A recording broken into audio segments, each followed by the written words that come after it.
Habang kumakain, ipinarinig sa mga housemates ang radio interview ng mga dating kasama. What's your favorite radio station? Alam mo na yan! Alam mo na yan! Alam mo na yan!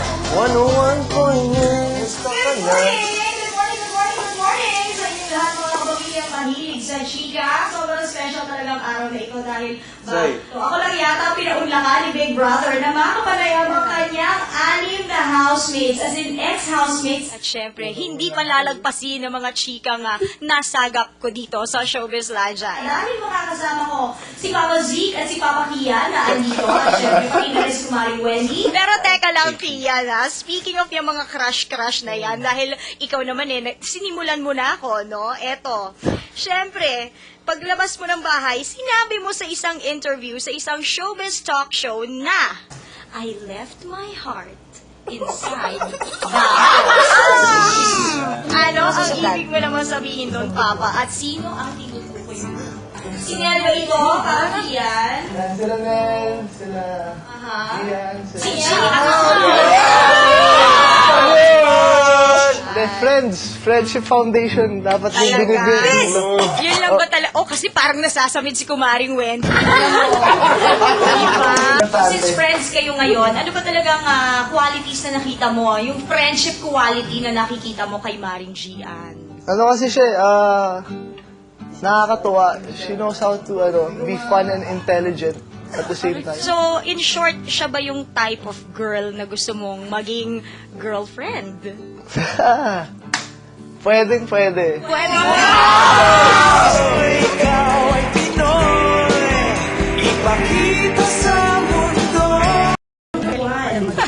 Sa mga natitirang housemates, sa loob ng bahay ni Kuya, syempre, sino ang gusto mong makita na lumabas ng bahay ni Kuya? O sino yung gusto mong makita sa labas ng bahay? Oh, I miss Noel because he's the greatest. He's the funniest guy. How about Gian? Oh, Gian, yeah, I like Gian as well. Even though sobrang passive siya, but she talaga unique si Gian. At ano naman ang reaction mo dito, Kian? Walang problema. So, kunyari pa. May the best man din.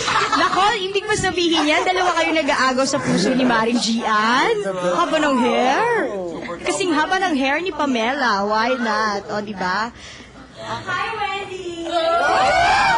Kamusta na ba kayo ng boyfriend mo? Nag-usap na kami. Sabi niya naman na okay lang daw siya. And yun nga, he's doing a lot of things right now. He's so focused on what he's doing. So, he decided na wag muna kami magkita. Kasi baka daw bumalik yung feelings or something. So, yun. Ayaw niya muna ako makita. Pero, yun, tinapos na namin and we're okay with that. We're good naman right now. So, ang ibig ba sabihin, talagang wala na kayo o may pag-asa pa? Ano na ba ang status ng inyong relationship? Wala na eh. Wala na. Nag-break na kayo? Yes. Okay, o sige. So, dahil break na kayo, no? Medyo may konting sundot factor to, Mare, di ba? Ayan na! Oo naman, eto na siya! Ready ka na ba? Ano ba ang tunay na nararamdaman mo para kay Papa Bruce? At gaano ka kasigurado sa nafe-feel mo sa kanya? Teka lang, bago yan. Ano? I will pause, as in P-A-U-S-E, pause for a break.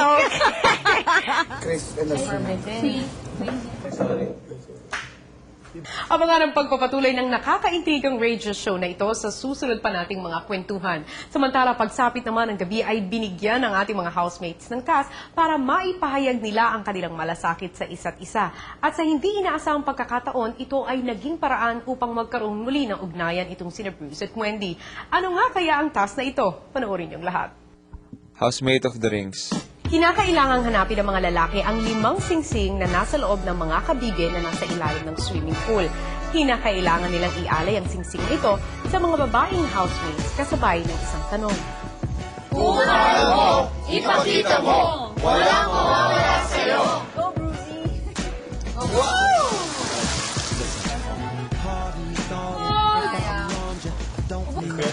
Oh, Jeremiah!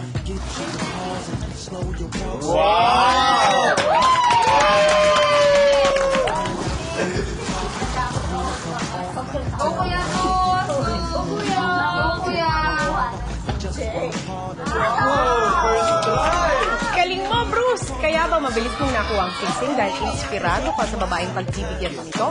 Ano kaya yun?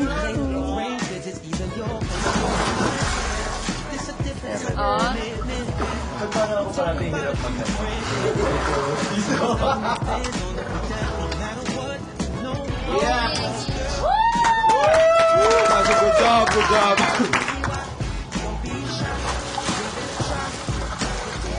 There, go!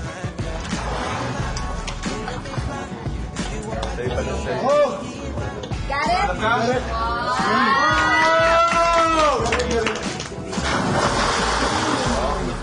Go, Daddy!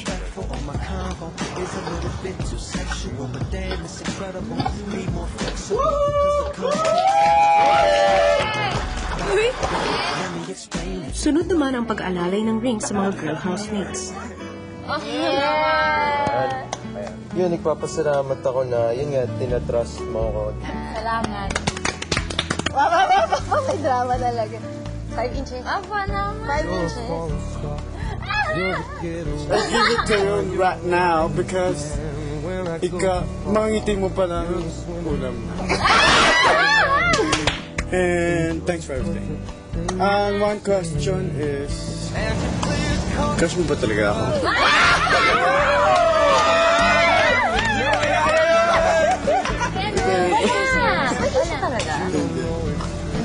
Kuya, ang kabit. Thank you as So, I'm really thankful for that you are having fun with us, especially at nakikisama ka.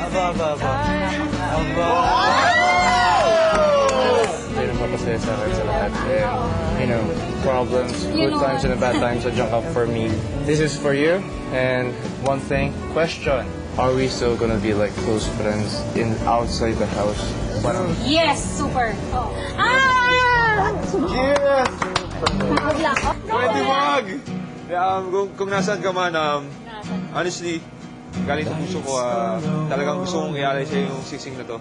Nandito ka sa puso ko and mahal na mahal kita. Sana mabigyan ako ng pagkakataon na masabi ko sa'yo ng harap-harapan yung talagang nararamdaman ko sa'yo and kung gaano kita kamahalin, kung paano kita ipaglalaban.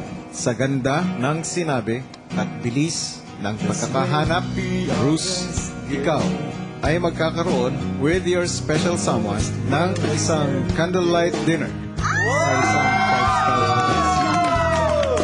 Sa pagtatapos ng halos isang linggong pagpupursigi at pagsasaya sa iba't ibang task mula sa Coke, pinatunayan ng mga housemates na handa silang harapin ang anumang pagsubok at bukas sa anumang posibilidad.